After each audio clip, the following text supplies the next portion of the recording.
The lawyer for the Sherman family says they're offering the $10 million reward out of frustration at the apparent lack of progress in solving the murders last December of Barry and Honey Sherman. Also to light the fire under the Toronto Police Service and to try to ensure that those investigative steps which either have not yet been completed, not to have been taken by this time, are completed.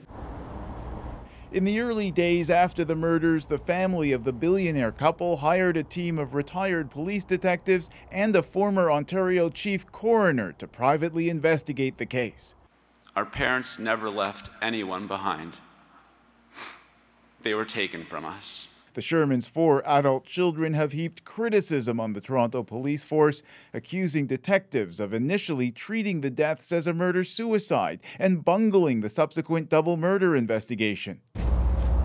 The family's private team says police failed to check all possible entrances to the house, collect all possible evidence, and take fingerprints from people who had routine access to the house. We know there were other people in the crime scene, such as housekeepers and cleaners. We've spoken to these people, and some of them have not been fingerprinted. This investigation has been done to a very high level of professionalism and high level of expertise. Toronto's police chief defended his investigators and welcomed the reward, at least in theory.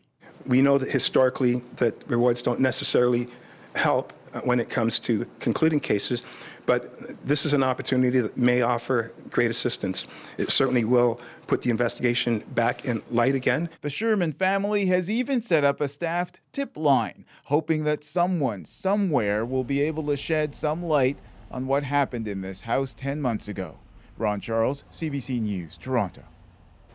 And we also have the CBC's John Lancaster joining us right now because, John, you've been tracking this murder investigation for months now, and we learned more today about the moment the Shermans were found. Yeah, one of the people inside that house was a realtor, and he was there to show the house to a couple of clients. Now, he doesn't want to be his name out there because the killers haven't been caught, so we agreed to protect him in that regard.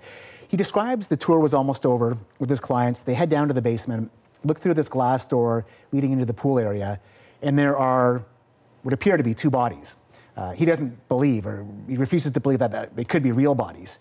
He described it to me as thinking it was some kind of leftover Halloween prank from 6 weeks earlier when it was Halloween. Wow. He said to me he thought, what kind of rich people are these people that would leave something like this as some kind of sick joke? He refused to believe what he saw, and so did his clients, was real. Given there were other staff in the house working, no one expected to see dead bodies in the house. Right. So they have this jarring experience. They leave thinking that it couldn't possibly have been bodies. And yet, I mean, after the fact, we know that they were witnesses to this gruesome scene. I mean, so what happens next? And what's even stranger about that, Andrew, is that 2 days later, he's on the internet reading the news and he sees the Shermans have been murdered in the house he was at, in the location he was at. And he realizes what they had seen was real.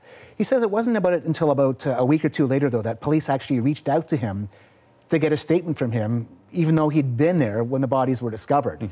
He said he went in there and talked to police. He handed over the shoes that they wanted, that he'd wore there.